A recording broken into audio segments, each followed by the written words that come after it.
सो high 10th standard के students कैसे हो और आप सभी लोग कैसे चल रही है आपकी अलजेब्रा यानी मैथ्स फन सब्जेक्ट की तैयारी। जरूर से कमेंट करके बताना, क्योंकि आपके लिए लगातार पिछले 1.5 दिनों से रात दिन एक करके लगे पड़े हैं और आपके लिए कंटिन्यूस कितने सारे वीडियोस हमने आपके लिए बना के दिए हैं जो आपको कहीं ना कहीं हेल्प करेगा आपके एग्जाम्स में अच्छे स्कोर करने के लिए और अच्छा रिविजन करने के लिए। तो देखा जाए तो स्ट्रैटेजी वीडियो तो हमने बनाया था, खैर, लेकिन स्ट्रैटेजी वीडियो के अलावा हमने जितने भी IMP 1 मार्क्स के क्वेश्चन होते हैं जिसमें MCQs है as well as the one shot जो सॉल्व करने वाला क्वेश्चन नंबर 1B में जो पूछा जाता है, उसके 2 वीडियो, यानी एक वीडियो में चैप्टर 1 2 3 और एक वीडियो में चैप्टर 4 5 6 ये हमने कंप्लीट कराया। फिर हमने एक्टिविटी बेस्ड क्वेश्चन जो चैप्टर नंबर 1 2 3 का किया था वो बनाया। उसके अलावा आपके लिए एक ऐसा वीडियो दिया जिसमें सारे के सारे IMP हॉट्स क्वेश्चन हमने कवर किया है, तो जरूर से जाके चेकआउट कर लेना। जस्ट थोड़ी देर पहले ही हमारे इस चैनल के ऊपर अपलोड हुआ है वो वीडियो। उस वीडियो को 2x की स्पीड पे लगा के आप देख सकते हो, जिससे आपको काफी अच्छे से समझ में आ जाएगा कि कौन से क्वेश्चन इंपॉर्टेंट हो सकते हैं और किस कैटेगरी में क्वेश्चन पूछे जाते हैं और कैसे आपको सॉल्व करना है। ठीक है, तो आज का क्या वीडियो है? आज का एक ऐसा वीडियो है जो कि एक कंटिन्यूएशन होगा, क्योंकि जैसा कि आप जानते हैं मैंने एक दिन पहले जस्ट एक वीडियो दिया था जिसमें एक्टिविटी बेस्ड क्वेश्चन कराए थे chapter number 1, chapter number 2, chapter number 3 में से। उसी प्रकार ये जो वीडियो है ये भी एक IMP activity based question videos होंगे, जिसमें हम chapter number 4 financial planning, chapter number 5 probability और चैप्टर नंबर 6 जो कि है स्टैटिस्टिक्स, इसके ऊपर जो भी एक्टिविटी बेस्ड क्वेश्चन बन सकते हैं। कुछ क्वेश्चन बैंक में से लिए हैं हमने, कुछ क्वेश्चंस आपके प्रीवियस ईयर क्वेश्चंस के, और कुछ क्वेश्चंस हमारे अपने हिसाब से हमने IMP के तौर पे लिए हुए। इन सभी क्वेश्चंस को ध्यान से सुनना, बहुत सारी चीजें हैं इस वीडियो के अंदर, ध्यान से देखना। इस वीडियो को आप 1.5 की स्पीड पे लगा सकते हो, जिससे आपका काफी समय बचेगा। और सबसे इंपॉर्टेंट चीज होता है ये सब चीज देखने के साथ साथ, और उससे कई गुना ज्यादा इंपॉर्टेंट चीज होता है आपका खुद का self practice. As a teacher मैं आपको एक सजेस्ट दूंगा, भाई जितना भी आप वीडियो देख रहे हो, वीडियो देखने से ज्यादा आपको अपने सेल्फ स्टडी पे ज्यादा ध्यान देना है, क्योंकि जब तक अपने हाथों से लिख के आप कुछ चीजों को प्रैक्टिस नहीं करोगे, जब तक आप वीडियो हमारे देख रहे हो, क्वेश्चन समझ में आया कि ऐसे सॉल्व होता है, वो वीडियो को उधर ही पॉज करो और वो क्वेश्चन को देखो सॉल्व करके, रफली सॉल्व करो, फास्ट सॉल्व करो, देखो कर पा रहे हो कि नहीं, वो चीज को इनिशिएट करने आ रहा है कि नहीं, क्वेश्चंस का आंसर निकालने आ रहा है कि नहीं, जो कॉम्प्लेक्स कैलकुलेशन वाला पार्ट है वो करने आ रहा है कि नहीं। अगर आप खुद से करोगे तो ज्यादा बेनिफिट होगा। वीडियो हमारी हेल्प के लिए, आपके लिए हमेशा है, मैं आपके लिए हमेशा हूं। मेहनत करते रहो, बस सफलता आपके हाथ में। 40 में से 35 मार्क्स तो कहीं नहीं जाएंगे आपके, आराम से बस पढ़ाई करते रहो। ठीक है, चलिए वीडियो की शुरुआत हम लोग करेंगे।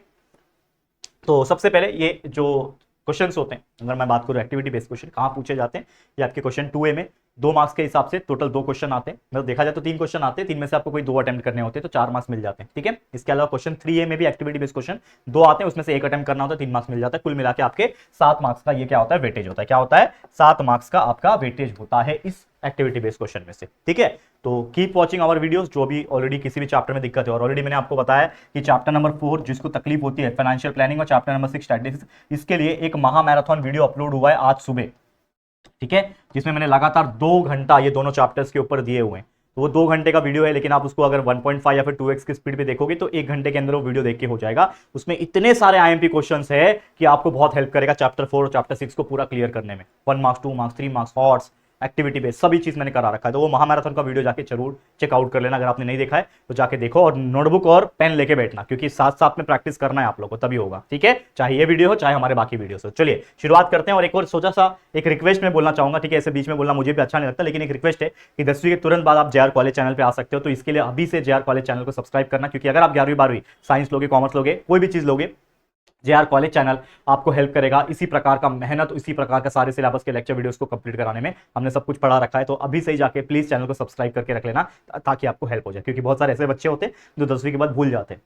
तो प्लीज इसलिए मैं बोल रहा हूं कि आप जरूर से हमें सपोर्ट कीजिए इस चैनल को बड़ा बनाने में, JR कॉलेज चैनल को। ठीक है, चलिए शुरुआत हम लोग करेंगे। तो सबसे पहले यहाँ पे क्वेश्चन है फाइनेंशियल प्लानिंग के हिसाब से, अगर मैं बात करूं, देखो ये कैसा क्वेश्चन दिया हुआ है। देखो बहुत सारे क्वेश्चन के आंसर्स ऑलरेडी मैं डिस्प्ले करके रखूंगा, जिससे आपको सिर्फ देखने में हेल्प हो जाए, लेकिन बहुत सारे क्वेश्चन को सॉल्व भी कराऊंगा, ताकि मैं चाहता हूं कि देखो ये वीडियो बनाने का मेरा मकसद इतना ही कि कम से कम समय में आपको दे पाऊं। ठीक है, चलो। तो यहाँ पे क्वेश्चन नंबर 2A में जैसे क्वेश्चन पूछ सकता है, जैसे लास्ट टाइम 1-2 साल पहले भी ऐसे क्वेश्चन पूछे गए थे। तो एक बॉक्स दिया रहेगा, ठीक है, जिसमें फेस वैल्यू दिया है, जैसे मान लो, और शेयर इज एट डैश है मार्केट वैल्यू। तो आपको शेयर इज, अगर मैं बात करूं फर्स्ट क्वेश्चन की, अगर मैं बात करूं यहाँ पे, अगर आप ध्यान दोगे तो आपका फेस वैल्यू दिया है 100। तो आप देखो फेस वैल्यू आपको क्या दे रखा है, 100 दिया हुआ। ठीक है, इसमें आपका सारा कंसेप्ट काम आएगा। शेयर जो है वो पार पे बोल रहा है, शेयर क्या है, इज एट पार।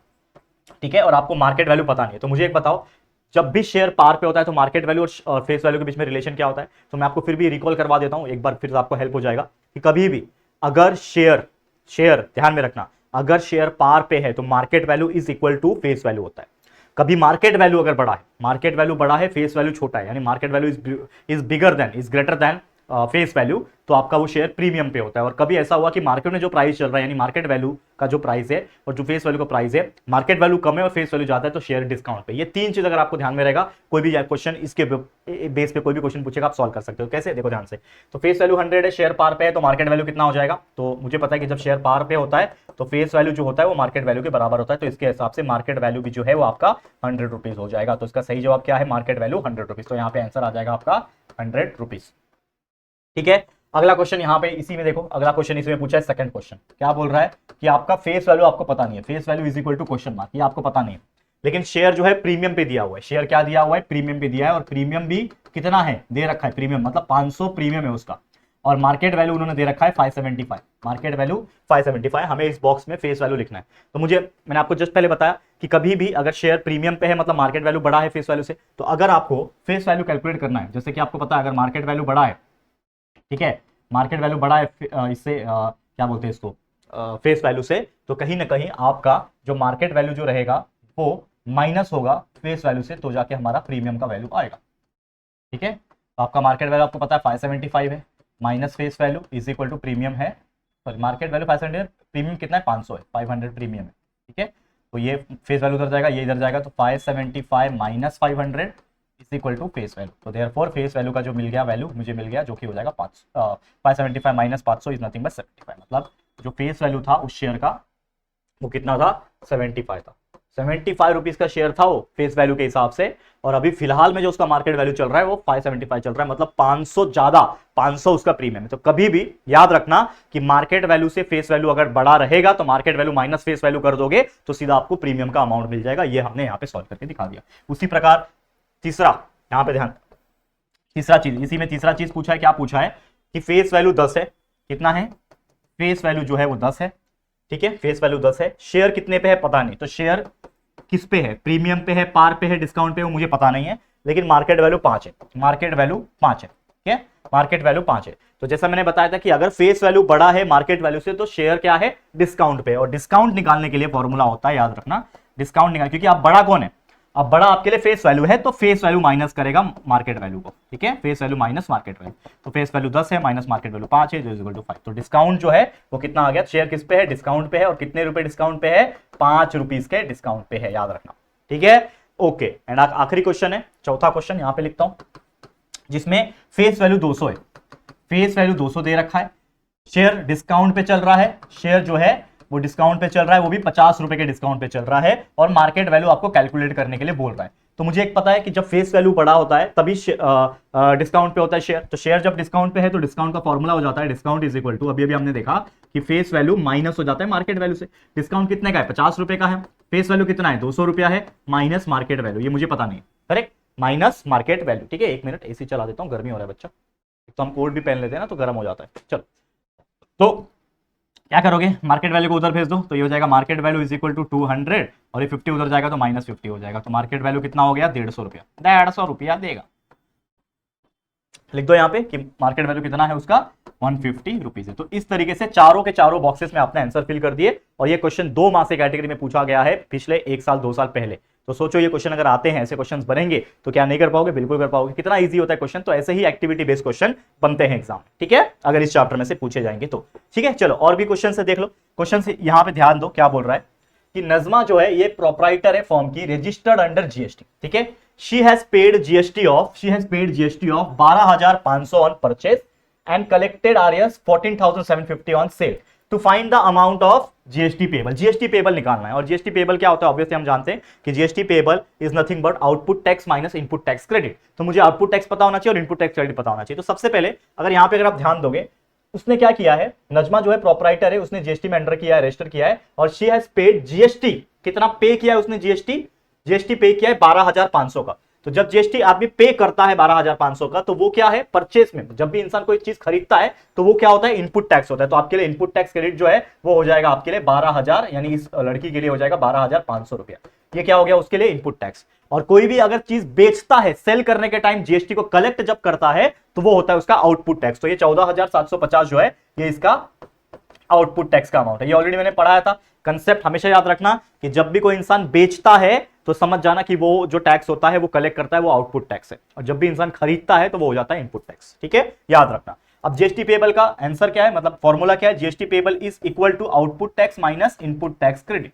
ठीक है, तो आउटपुट टैक्स आपका 14,750 है, माइनस इनपुट टैक्स क्रेडिट आपका 12,500 है, माइनस कर दो, आपका आंसर आ जाएगा लगभग कितना आ जाएगा, देखो कितना आ जाएगा, 0 में से 0 गया 0, 5 में से 0 गया 5, ठीक है, और 7 में से 5 गया 2, 4 में से 2 गया 2, 1 में से 1 गया 0, तो 2,250 रुपया इज द करेक्ट आंसर, ये आपका सही आंसर। तो फाइनली जो क्वेश्चन हमें पूछा था कि find the amount of GST payable, कितना जीएसटी उसको भरना पड़ रहा है, उसको भरना पड़ रहा है 2,250 रुपया। ठीक है, समझ में आ गया, क्लियर है, ओके है, आगे बढ़ जाते हैं। चलो नेक्स्ट क्वेश्चन। अब नेक्स्ट क्वेश्चन देखो, ये ऑलरेडी मैंने सॉल्व किया हुआ है लेकिन फिर भी एक्सप्लेन कर देता हूं, उसी प्रकार का क्वेश्चन है कि आपको क्वेश्चन बोल रहा है कि इसमें फेस वैल्यू दे रखा है 50, 20, शेयर प्रीमियम पे दे रखा है, और बहुत सारी खाली जगह थे यहाँ पे। ठीक है, बहुत सारी खाली जगह थे यहाँ पे, देखो मैं इसको मिटा देता हूँ और आपको फिर से बता देता हूँ। देखो तो सबसे पहले यहाँ पे क्या बोल रहा है, पहला क्वेश्चन फेस वैल्यू जो है, पहला क्वेश्चन देखो फेस वैल्यू 50 रुपया, तो आपने लिखा फेस वैल्यू 50 रुपया। ठीक है, उसके बाद शेयर प्रीमियम पे, तो प्रीमियम कब होता है, जब मार्केट वैल्यू फेस वैल्यू से बढ़ाओ। ठीक है, प्रीमियम पे है 11 रुपए के, तो आपको निकालना है मार्केट वैल्यू। तो आपको मार्केट वैल्यू निकालना, तो मुझे पता है कि जब मार्केट वैल्यू निकालना होता है तो हमें market value minus face value करना पड़ता है, तब हमारा प्रीमियम का आंसर आता है। ठीक है, तो मार्केट वैल्यू पता नहीं है लेकिन फेस वैल्यू पता है, जो कि है 50 रुपया, और प्रीमियम से हो जाके प्लस हो जाएगा, तो 50 प्लस प्रीमियम 11 रुपए का है, ये हो गया 61 रुपीज। मतलब फाइनली हमारा जो इस शेयर है इसका मार्केट वैल्यू है 61 रुपीज। सेम उसी प्रकार दूसरा क्वेश्चन का फेस वैल्यू 20 रुपया दिया है, शेयर पता नहीं किस पे है लेकिन मार्केट वैल्यू 16 है, तो फेस वैल्यू बड़ा है मार्केट वैल्यू से, तो ऑब्वियसली शेयर किस पे है, डिस्काउंट पे होगा।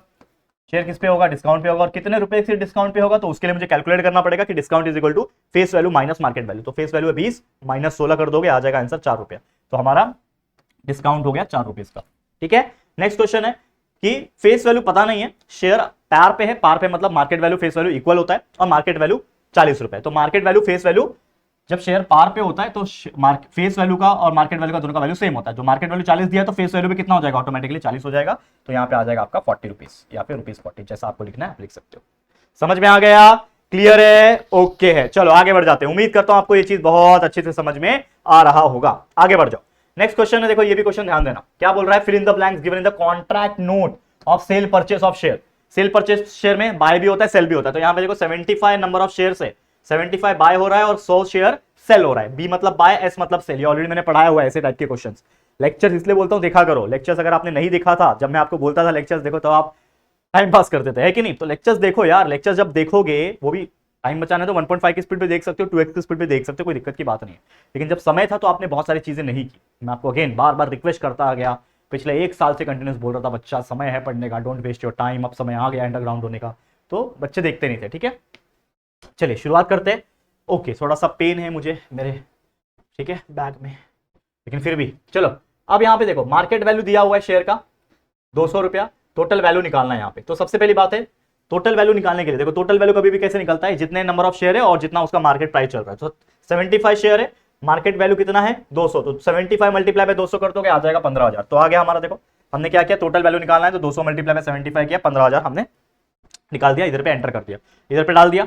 जो भी रेड पेन से दिख रहा है लिखा हुआ, ये सब बॉक्सेस थे, हमने लिखा है आंसर ताकि मैं टाइम बचा सकूं, लेकिन फिर भी। अब उसके बाद ब्रोकरेज लगता है, तो ब्रोकरेज किस पे लगता है, ऑब्वियसली टोटल वैल्यू पे लगता है। तो मैं निकालूंगा जो भी टोटल वैल्यू आया 15,000, उसके ऊपर ब्रोकरेज लगेगा, कितना है 0.2%, 0.2% मतलब 0.2 divide by 100 multiply by total value 15,000, तो इसको कैलकुलेट करूंगा तो आ गया 30 रुपीज। तो मतलब ब्रोकरेज 0.2 के हिसाब से 30 रुपीज लगा। फिर आगे है 18% जीएसटी ब्रोकरेज के ऊपर लगेगा, यानी जो 30 रुपए जो ब्रोकरेज लगा है उसके ऊपर भी 18% जीएसटी देना पड़ेगा। ठीक है, ब्रोकरेज का, तो यहाँ पे 18% जीएसटी ब्रोकरेज के ऊपर लगेगा, मतलब 18% मतलब 18/100 मल्टीप्लाई बाय 30 रुपया, तो ब्रोकरेज के ऊपर लग रहा है ना, तो इसके लिए मल्टीप्लाई बाय 30, तो 0 0 कैंसिल, 8 54 54 बाय 10 5.4, यानी कि 5.4 रुपीज लग गया उसका ब्रोकरेज का चार्ज। ठीक है, जीएसटी ब्रोकरेज का 30 रुपया, जीएसटी का ब्रोकरेज के ऊपर जीएसटी का 5.4 रुपया। अब इन सबको प्लस कर दो, यानी 15,000 प्लस 30 प्लस 5.4, तो 15,030 प्लस 5 15,035, 15,035.4 रुपीज। तो ये आपका आ गया टोटल वैल्यू ऑफ शेयर जो कि उसने खरीदा, बाय किया। ठीक है, अब अगला है उसने 100 शेयर को बेचा, एस आ गया सेल किया, तो कितना चल रहा है मार्केट प्राइस 45 रुपया। ठीक है, तो 100 शेयर बेचा मार्केट के हिसाब से 45 रुपया है, तो मतलब 45 मल्टीप्लाई बाय 100 इज उसका टोटल वैल्यू हो गया 4500 रुपया। तो शेयर बेचने के बाद 45 रुपए का भाव था, 100 शेयर बेचा तो 4500 उसको मिल जाना चाहिए। लेकिन मैंने आपको क्या बताया था, जब खरीदते हो तो उसमें ब्रोकरेज भी ऐड होता है, जीएसटी भी ऐड होता है, सब कुछ होता है, लेकिन जब बेचते हो तो भी तो उसमें ऐड होगा ना। तो जब आप खरीद रहे हो तो आपको देना पड़ रहा है, जो पैसा लग रहा है मार्केट वैल्यू वो तो देना ही है, प्लस जीएसटी प्लस आपको ब्रोकरेज भी देना है। लेकिन जब आप बेचते हो तो बेचने के बाद आपको 4500 मिल जाना चाहिए, अकॉर्डिंग टू द रूल आपको 4500 मिल जाना चाहिए। लेकिन मिलेगा क्या? नहीं, उसमें से भी काट के मिलेगा। क्यों? क्योंकि उसमें से ब्रोकरेज भी कट होगा, उसमें से जीएसटी भी कट होगा। तो आपको दिमाग लगाना है। तो ब्रोकरेज 0.2% है, तो यहां पे आप कैलकुलेट करो, टोटल वैल्यू इसका 4500 लिख दिया, दिस मल्टीप्लाई बाय दिस करके आ गया। ओके, अब ब्रोकरेज निकालना है 0.2% के हिसाब से, तो 0.2 अपॉन 100 मल्टीप्लाई बाय किसके ऊपर? 4500 के हिसाब से कैलकुलेट होगा। तो 9 रुपया जो आ गया वो उसका ब्रोकरेज आ गया, ब्रोकरेज आ गया 9 रुपया। ठीक है, आ गया। अब उसके बाद उसका लगेगा 18% जीएसटी ऑन ब्रोकरेज, तो 18 अपॉन 100 मल्टीप्लाई बाय 9।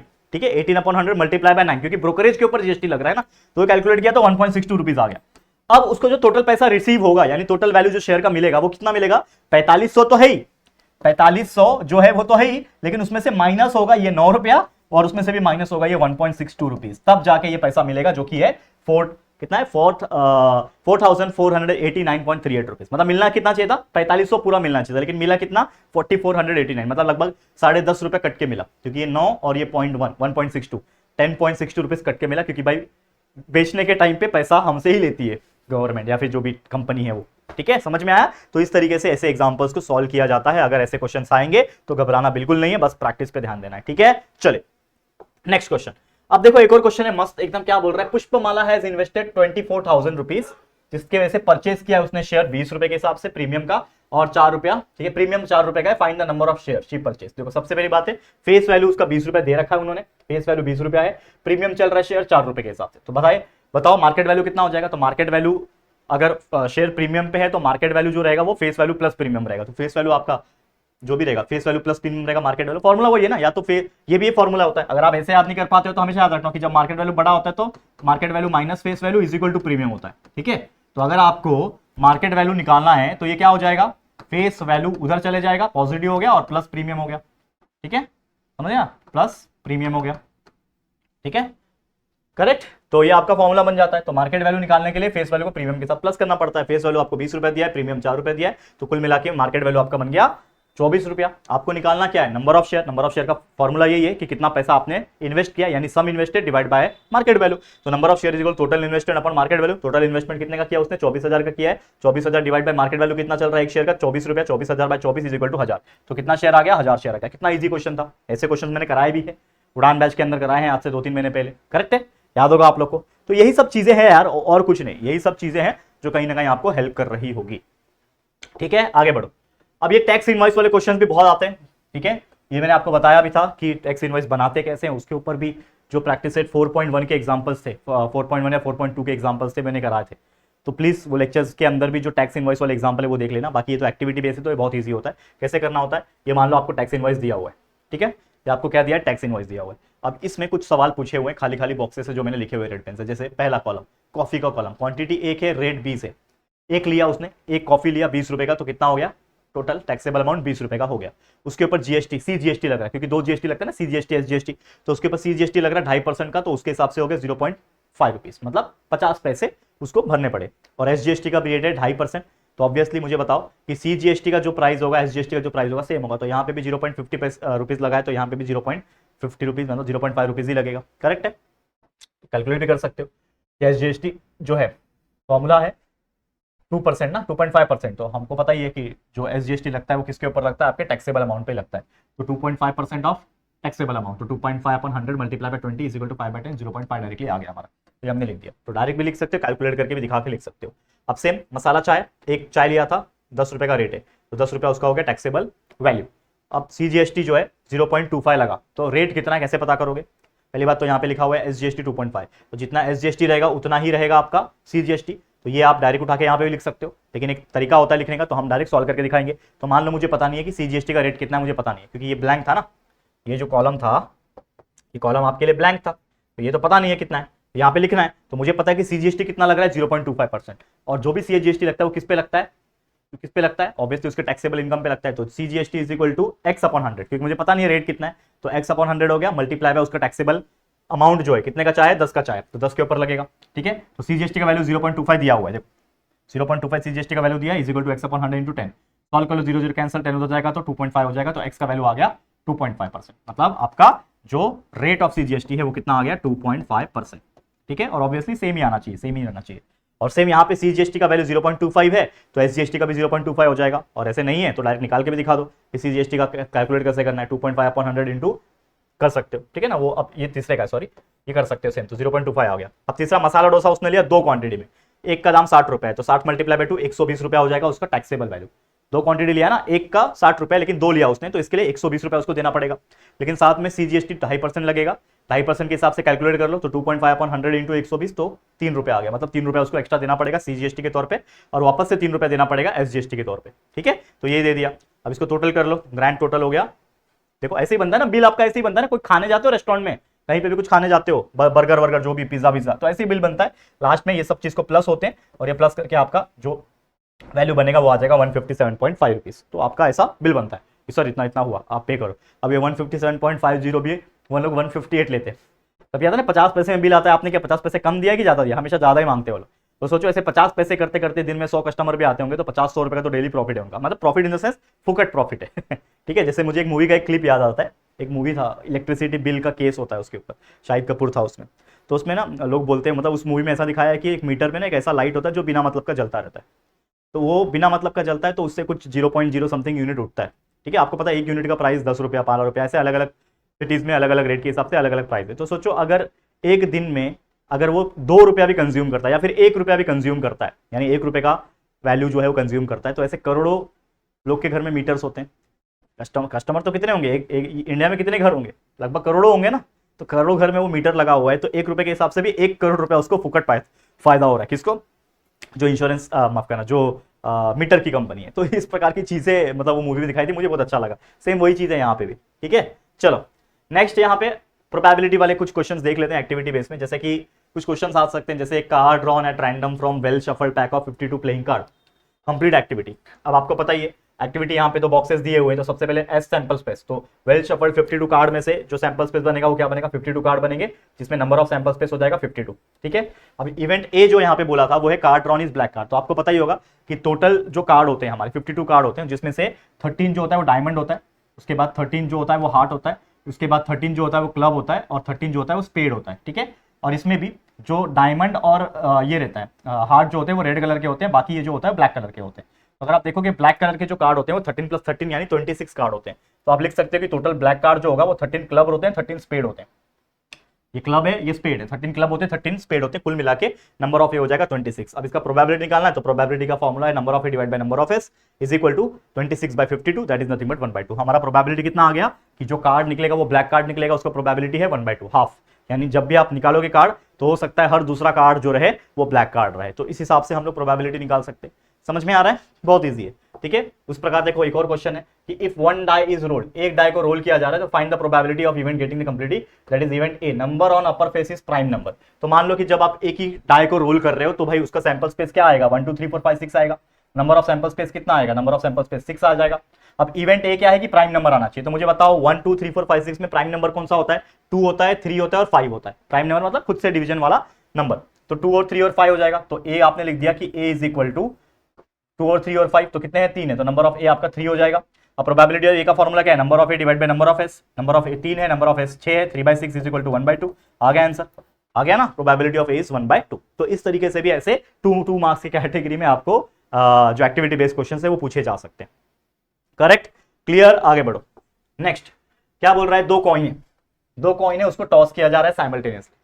क्या किया जा रहा है, 2 कॉइन को उछाला जा रहा है, ठीक है। अब 2 कॉइन को साथ में उछालोगे तो सैंपल स्पेस कितना आएगा, हेड हेड आएगा, हेड टेल आएगा, टेल हेड आएगा, टेल टेल आएगा, लिख दिया आपने, ठीक है। सैंपल स्पेस लिख दिया, head head tail head tail tail head tail head, और नंबर ऑफ सैंपल स्पेस कितना हो जाएगा, 4 हो जाएगा। अब आगे क्या बोल रहा है कि इवेंट ए जो है वो बोलता है टू गेट एटलीस्ट 1 हेड, कम से कम एक हेड होना चाहिए, कम से कम। आ गया, देखो ये बच्चे कंफ्यूज होते हैं, एटलीस्ट बोला है मतलब कम से कम एक तो होना चाहिए, उससे ज्यादा भी चलेगा, मिनिमम एक होना चाहिए, एक से कम नहीं चलेगा, एक से ज्यादा चल जाएगा, मिनिमम एक, एटलीस्ट 1। तो एटलीस्ट 1 मतलब इसमें है, इसमें भी है, इसमें भी है, एटलीस्ट एक तो है ना, तो ये तीनों लिख सकते हो। तो आपने लिख दिया A is equal to head head, head tail और टेल हेड लिख दिया, तो नंबर ऑफ ए हो जाएगा मेरा 3। अब इसका प्रोबेबिलिटी निकालना है तो आप निकाल सकते हो, देखो बोला तो नहीं है प्रोबेबिलिटी निकालना, लेकिन प्रोबेबिलिटी भी निकाल सकते हो। Probability of A is equal to number of A divide by number of S. तो अगर प्रोबेबिलिटी निकालने बोलेगा नंबर ऑफ ए कितना है, 3 है, नंबर ऑफ एस अभी अभी निकाला हमने 4 है, तो आ गया 3/4 इज द आंसर, ठीक है।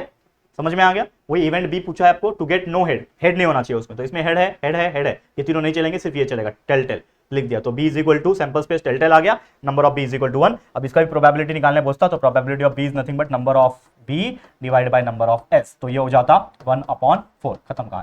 लेकिन इसमें प्रोबेबिलिटी नहीं पूछा, सिर्फ सैंपल स्पेस लिखने बोल रहा था, तो हमने सिर्फ सैंपल स्पेस लिखा। लेकिन अगर बाई चांस ऐसे क्वेश्चंस में प्रोबेबिलिटी पूछेगा तो प्रोबेबिलिटी निकालने तो आपको आता ही है, आप आराम से लिख सकते हो। समझ में आ गया? क्लियर?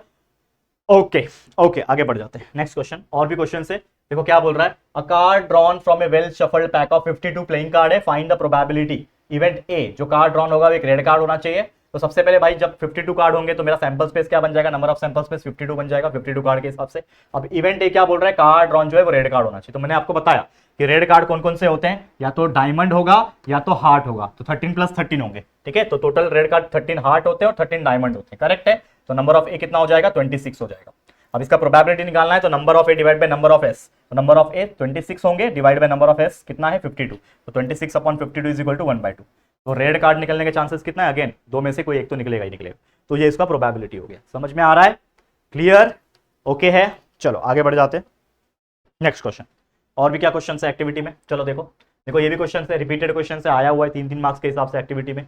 क्या बोल रहा है कि form a road committee, road safety committee, जिसमें 2 बॉय होने चाहिए B1 B2, 2 गर्ल होने चाहिए G1 G2, और एक्टिविटी कंप्लीट करना है। तो बताओ जब 2 बॉय रहेंगे तो सैंपल स्पेस क्या बनेगा, B1 B2 रहेगा, लिख दिया ब्रैकेट में। कमिटी ऑफ 2 गर्ल्स अगर बनेंगे तो वो क्या रहेंगे, G1 G2 रहेंगे। लेकिन अगर कमिटी जिसमें 1 बॉय और 1 गर्ल तो होनी चाहिए, तो उसके हिसाब से कैसे बनेगा, तो मान लो कि 1 बॉय रहेगा 1 गर्ल रहेगी, तो B1 G1 हो सकता है। वैसे 1 बॉय गर्ल रहेगी तो B1 G2 हो सकती है, पहला लड़का दूसरी लड़की, ठीक है। वैसे ही दूसरा लड़का पहली लड़की और दूसरा लड़का दूसरी लड़की, मतलब B1 G1, B1 G2, B2 G1, B2 G2। तो ये आपके 4 कैटेगरी के बन गए। और इसका सैंपल स्पेस अगर हम लिखें तो ये सारे चीजें सैंपल स्पेस में आ जाएंगी। तो सैंपल स्पेस अगर लिखेंगे तो पहले एक ग्रुप जिसमें सिर्फ दोनों लड़के हैं B1 B2, फिर एक ग्रुप जिसमें दोनों लड़की है G1 G2, लेकिन एक मिक्स वाला ग्रुप जिसमें पहला लड़का पहली लड़की भी हो सकती है, फिर एक पहला लड़का दूसरी लड़की भी हो सकती है, दूसरा लड़का पहली लड़की और दूसरा लड़का दूसरी लड़की, तो कुल मिला के आपके 6 बन जाएंगे नंबर ऑफ सैंपल स्पेस। तो ये बहुत इंपॉर्टेंट क्वेश्चन है, इसको आप देख लेना। ऐसे क्वेश्चन थोड़ा बहुत चेंजेस के साथ रिपीट होने के चांसेस बहुत ज्यादा है, तो जरूर चेकआउट कर लेना, ठीक है। इजी है। चलो आगे बढ़ जाते हैं, नेक्स्ट क्वेश्चन पे चलते हैं। और क्या क्वेश्चन है यहाँ पे देखो प्रोबेबिलिटी के, कि अ card drawn is random from a well shuffled 52 playing card है उसके, ठीक है। एक्टिविटी निकालना है, find the probability the card drawn is an S. S मतलब क्या होता है, पहला इवेंट ए दे दिया है कि कार्ड जो निकलेगा वो एस निकलना चाहिए। एस मतलब इक्का, आपको पता है ना इक्का जो होता है, ए लिखा रहता है जिस पे, ठीक है। तो सबसे पहले सैंपल स्पेस लिखेंगे, मुझे पता है 52 प्लेइंग कार्ड से निकाल रहे, तो S is the sample space, तो 52 प्लेइंग कार्ड, तो नंबर ऑफ सैंपल स्पेस 52 हो जाएंगे, ठीक है। कोई दिक्कत यहां तक नहीं। अभी इवेंट बोलता है कि the card drawn is A S, तो मुझे बताओ पूरे कार्ड में इक्के कितने होते हैं, 4 ही होते हैं, कोई भी नंबर 4 ही होते हैं। 2 नंबर मतलब इक्का मतलब 1 होता है, तो ए भी 4 है, उसके बाद 2 नंबर भी 4 है, 3 नंबर भी 4 है, 4 नंबर भी 4 है, 5 6 7 8 9 10, उसके बाद आपका आता है 10 के बाद आता है गुलाम, उसके बाद रानी राजा, फिर सब 4-4 होते हैं। कुल मिला के 13 टाइप के कार्ड होते हैं, जो सब 4-4 होते हैं, तो 13 4 52 होता है, 52 प्लेइंग कार्ड होते हैं। तो यहाँ पे भी अगर आप देखोगे तो एस कितने हैं, 4 है। अब इसका प्रोबेबिलिटी निकालूंगा, मतलब नंबर ऑफ ए जो है वो 4 हो गया, तो प्रोबेबिलिटी ऑफ ए अगर निकालूंगा तो number of A divide by number of S हो जाएगा, दैट इज 4/52, 1/13 आंसर आ जाएगा, ठीक है। लेकिन वही अगर आपको दूसरा इवेंट में पूछा है कि वो स्पेड होना चाहिए, स्पेड मतलब ये वाला जो उल्टा पान होता है ना, ऐसा ब्लैक कलर में होता है, किसमें होता है, ब्लैक कलर में, ठीक है ना, ऐसा ब्लैक कलर में होता है। अगर आपने देखा है अच्छी बात है, ऐसा ब्लैक कलर का शेप होता है उसका, ठीक है। इस प्रकार का ब्लैक कलर का दिख रहा है कि नहीं दिख रहा है, वैसे दिखेगा नहीं, इस प्रकार का ऐसा पत्ता होता है ब्लैक कलर में, तो इसको बोलते हैं हम लोग स्पेड। क्या बोलते हैं इसको, इस चीज को बोला जाता है बच्चा स्पेड। ये क्या है आपके लिए, स्पेड। तो ऐसे कितने होते हैं, अगेन कलर के हिसाब से कितने होते हैं, ऑब्वियसली 13 होते हैं। तो नंबर ऑफ स्पेड कितने होते हैं, टोटल पूरे पत्ते में 52 में से 13 कार्ड होते हैं, तो नंबर ऑफ बी 13 हो गया। अब प्रोबेबिलिटी निकालना है, तो number of B divide by number of S, number of B 13 है, divide by number of S कर दो, 13/52 यानी 1/4, ये आपका आंसर आ गया, 1/4, खत्म, ठीक है। क्लियर, समझ में आया। तो ऐसे क्वेश्चंस भी बन सकते हैं, ध्यान में रखना है आप लोगों को छोटी छोटी चीजें, ओके। अब देखो एक क्वेश्चन है यहाँ पे, ए बॉक्स कंटेन 5 स्ट्रॉबेरी, देखो ध्यान से समझो इस चीज को। एक बॉक्स है जिसमें 5 स्ट्रॉबेरी है चॉकलेट, 6 कॉफी चॉकलेट है और 2 पेपरमिंट के चॉकलेट है। अगर if one of the chocolate is picked from the box find probability. तो सबसे पहली बात तो कितने चॉकलेट है, कुल मिला के 5 6 + 2 मतलब कुल मिला के 13 चॉकलेट है। बराबर। 5 स्ट्रॉबेरी है, 6 कॉफी वाले हैं और 2 पेपरमिंट है। तो 5 + 6 + 2 कुल मिला के 13 चॉकलेट है, मतलब नंबर ऑफ सैंपल्स पीस कितना हो जाएगा 13। अब पहला इवेंट ये बोलता है कि ये कॉफी चॉकलेट होना चाहिए। अगर मैं वो चॉकलेट के बॉक्स में हाथ डालू जिसमें 13 चॉकलेट है, जिसमें हाथ डाल के एक चॉकलेट निकालू, तो क्या चांस है कि आपका वो जो चॉकलेट निकलेगा वो कॉफी निकलेगा। तो कॉफी चॉकलेट कितने हैं भाई, 6 कॉफी चॉकलेट है। तो मैं लिखूंगा नंबर ऑफ ए जो हो जाएंगे वो 6 कॉफी चॉकलेट है। अब इसका प्रोबेबिलिटी क्या होगा, number of A divide by number of S. तो 6 coffee chocolate divide by total sum का स्पेस में कितने नंबर है 13 है, तो 6/13 ये हमारा आंसर हो जाएगा। मतलब 13 में से 6 चांसेस होंगे जो कॉफी चॉकलेट निकलेंगे। ठीक है, तो प्रोबेबिलिटी ऑफ ए क्या हो जाएगा 6/13, ये आपका आंसर हो जाएगा। लेकिन एक और इवेंट बी पूछा है जिसमें बताओ कि पेपरमिंट चॉकलेट के निकलने का क्या चांसेस है, क्या प्रोबेबिलिटी है। तो मैं मान लूंगा कि भाई जो इवेंट बी है वो पेपरमिंट चॉकलेट है। तो पेपरमिंट कितने यहाँ पे दिए हुए, 2 पेपरमिंट दिए हुए हैं। तो नंबर ऑफ बी कितना हो जाएगा 2 हो जाएगा। अब इसका प्रोबेबिलिटी निकालूंगा, that is probability of B is equal to number of B divide by number of S. तो नंबर ऑफ बी 2 है, नंबर ऑफ एस 13 है, तो 2/13 हमारा आंसर हो जाएगा। 2/13 विल बी माय आंसर। तो इस तरीके से ऐसे क्वेश्चंस को आपको सॉल्व करना है। ठीक है, थोड़ा वीडियो की क्वालिटी बढ़ा लेना अगर आपको क्लियर नहीं दिख रहा होगा तो, क्योंकि ये क्वेश्चन बैंक में से चीजें निकाली हुई है हमने ऑलरेडी, और ये चीज हम पिछले 2 साल से भी आपको सिखा रहे हैं। कहीं ना कहीं बहुत सारी चीजें हमने ऐड भी की, बहुत सारी चीज 2 साल के हिसाब से हम लोग आपको चीजें देते हैं। ठीक है, करेक्ट है, समझ में आ गया, ओके है। आगे बढ़ जाते हैं, नेक्स्ट क्वेश्चन पे चलते हैं। नेक्स्ट क्वेश्चन क्या है देखो ध्यान से, ये आ गया आपका स्टैटिस्टिक्स। बहुत ही मजेदार चीज है। अब ये है क्या स्टैटिस्टिक्स, ये स्टैटिस्टिक्स की अगर मैं बात करूं, ये एक ऐसा चैप्टर है जिसमें mean, median, mode, frequency, polygon, histogram और पाई चार्ट, इन्हीं के बेस पे से क्वेश्चंस बनते हैं। तो ये क्वेश्चंस आया था, अगर आप देखोगे तो मतलब आया था, मतलब बहुत इंपॉर्टेंट क्वेश्चन है, आ सकता है। तो ये आपको एक कहीं ना कहीं फ्रीक्वेंसी पॉलीगॉन दे रखा है। ठीक है, इसमें एक चार्ट दे रखा है, और आपको पता ही होगा कि फ्रीक्वेंसी पॉलीगॉन में जो चार्ट होता है उसमें सबसे पहले जो होता है वो आपका क्लास होता है, उसके बाद आपका क्लास मार्क होता है, उसके बाद आपका फ्रीक्वेंसी होता है, और लास्ट में होता है कोऑर्डिनेट्स। तो कोऑर्डिनेट्स क्या होता है, class mark comma frequency. Class mark को x माना जाता है, फ्रीक्वेंसी को y माना जाता है, तो x, y यानी क्लास मार्क कॉमा फ्रीक्वेंसी होता है। तो आपके कोऑर्डिनेट्स बनते हैं। तो यहाँ पे कोऑर्डिनेट्स कैसे बनाओगे, तो जैसे एग्जांपल के तौर पे बात करूं कि यहाँ पे क्लास मार्क जो है, क्लास दिया हुआ है 18 से लेके 19, क्लास मार्क हो जाएगा 18 + 19/2। क्लास मार्क आपको पता है कैसे निकाला जाता है, दो जो रेंज दिया है 18 से 19 दिया है ना, 18-19, तो दोनों को प्लस करो, डिवाइड बाय 2 करो, तो 18 + 19 37, डिवाइड बाय 2 ये हो जाएगा 18.5। तो ये आ गया आपका क्लास मार्क, दिया हुआ है ऑलरेडी। अब फ्रीक्वेंसी जो है वो तो दे रखा रहेगा, 4 दिया हुआ है, फ्रीक्वेंसी 4 दे रखा है। कोऑर्डिनेट पॉइंट कैसे निकालते हैं, जैसे मैंने बोला कि वो होता है क्लास मार्क कॉमा फ्रीक्वेंसी। तो क्लास मार्क है 18.5 कॉमा फ्रीक्वेंसी है 4, तो ये आ गया आपका क्लास मार्क कॉमा फ्रीक्वेंसी। उसी प्रकार अगले कॉलम में देखोगे तो क्लास तो दिया हुआ है 19 से 20, लेकिन क्लास मार्क के आगे बॉक्स था।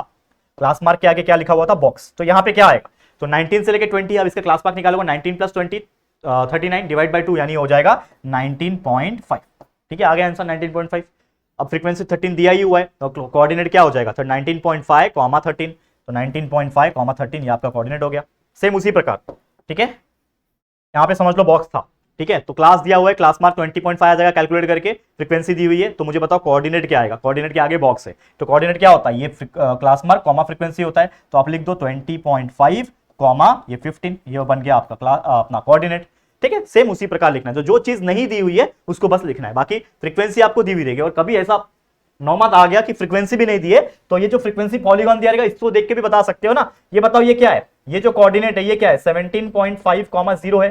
ठीक है, ये कोऑर्डिनेट क्या है, ये आपका है 18.5, ठीक है, कॉमा कितने पे है, ये 4 पे है, 4 बन गया। ये कोऑर्डिनेट किस पे है, देखो ये 19.5 पे है, और ये लाइन में किस पे है, 12 पे है। ठीक है, 13 पे, माफ करना 13 पे।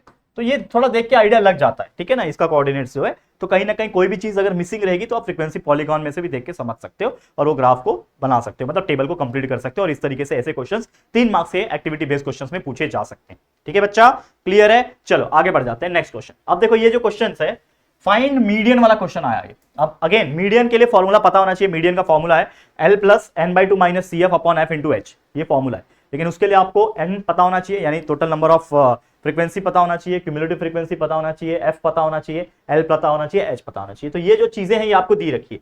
और मीडियन निकालने के लिए आपको पता ही है, जो आपका पहला चीज होता है वो होता है क्लास, दूसरा होता है आपका फ्रीक्वेंसी, और तीसरा होता है क्यूमुलेटिव फ्रीक्वेंसी। तो क्लास आपको दिया रहेगा, बस ये चेक करना होता है कि वो कंटिन्यूस है कि नहीं, तो ये कंटिन्यूस तो है ही।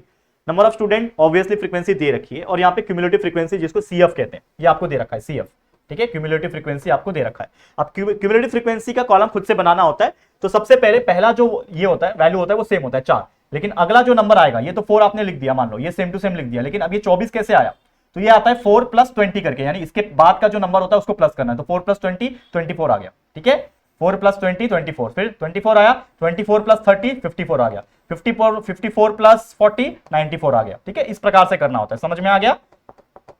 ठीक है, ध्यान में रहेगा कि कैसे लिखते हैं। पहला जो फ्रीक्वेंसी रहेगा वही आपको लिख देना है यहां पे, और उसके बाद जो अगला इस साइड में नंबर है उसको प्लस करना है। तो 4 प्लस 20 24 लिख देना है, फिर 24 आ गया ना, 24 को इसके साथ यानी 30 के साथ प्लस करके 54 लिख देना है, 54 आ गया ना, प्लस 40 करके 94 लिख देना है, 94 प्लस 6 करके 100, और फिर इन सभी का टोटल आपको करना है जिसको n बोलते हैं। तो मैंने टोटल किया तो टोटल 100 आया, और हमेशा याद रखना कि जो इन सभी का प्लस जिसको हम n बोलते हैं, ये 100 जो आया है ना, और ये क्यूमुलेटिव फ्रीक्वेंसी का जो आखिरी आता है 100 और ये 100 दोनों मैच होना चाहिए, मतलब सेम आना चाहिए। यहाँ पे कोई भी नंबर आए, यहाँ पे कोई भी नंबर आए, ये दोनों सेम होना चाहिए, और अगर सेम है तो समझ जाना कि आपने राइट किया, आपने करेक्ट किया।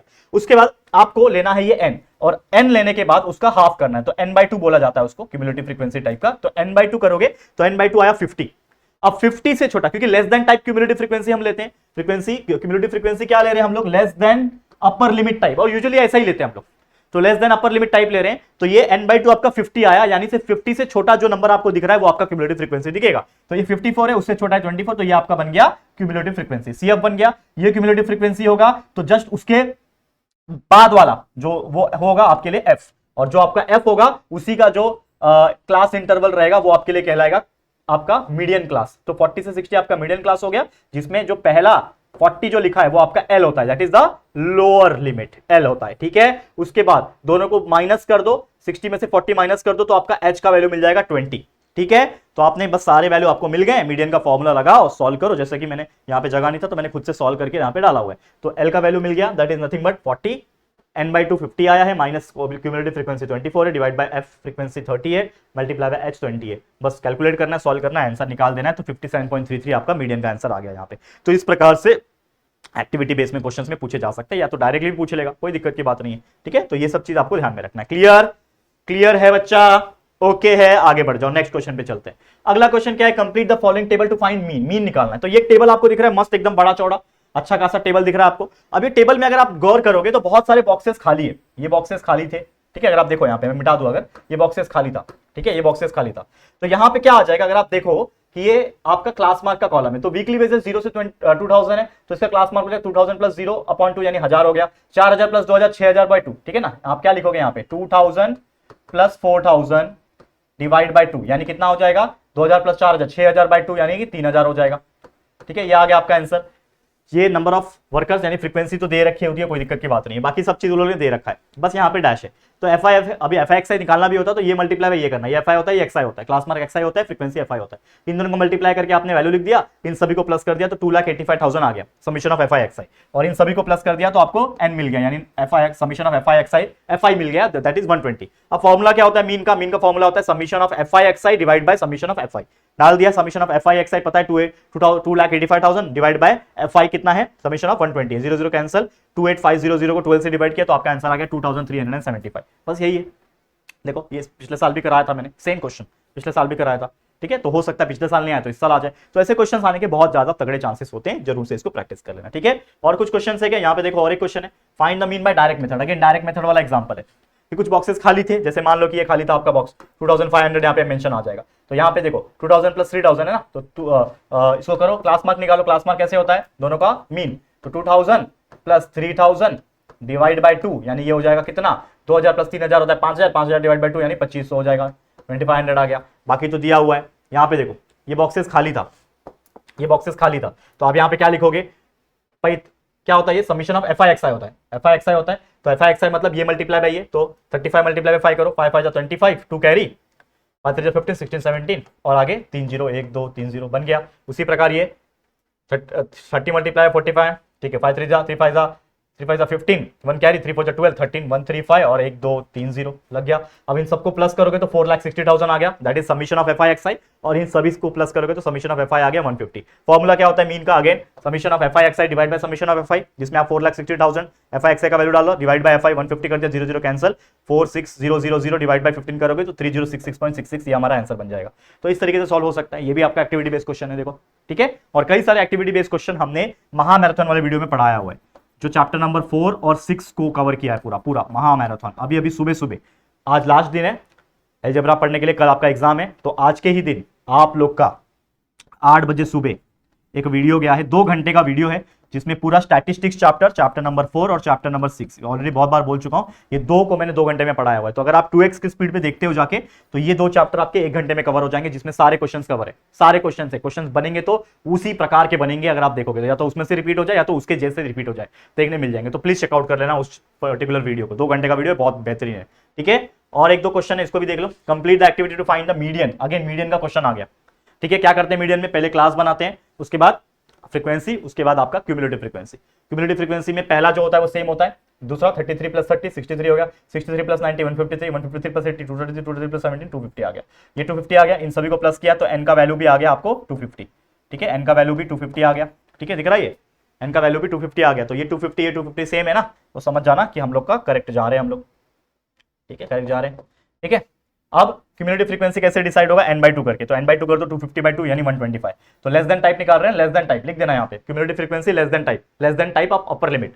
तो 125 है, यानी जो भी 125 से छोटा रहेगा वो हमारा क्यूमुलेटिव फ्रीक्वेंसी बन जाएगा। तो 125 से छोटा ये है, तो ये आपका क्यूमुलेटिव फ्रीक्वेंसी बन गया। तो f आपका फ्रीक्वेंसी क्या रहेगा, उसके अगले वाला, दैट इज ये आपका फ्रीक्वेंसी बन गया, और उसी का सामने वाला जो क्लास इंटरवल है वो आपका बन गया मीडियन क्लास। मीडियन क्लास में ये 150 आपके लिए लोअर लिमिट बन गया, इन दोनों को सब्ट्रैक्ट कर दो, माइनस कर दो, तो आपका h मिल जाएगा। तो हमने निकाल दिया, ठीक है, समझ में आ गया। चलो, तो मीडियन क्लास लिख दिया, L लिख दिया, F लिख दिया, CF लिख दिया, फॉर्मूला L + n/2 - CF/F/h, ये कर दिया, डाल दिया, कैलकुलेट कर दिया, आंसर आ गया 184.44। कितना इजी था देखो।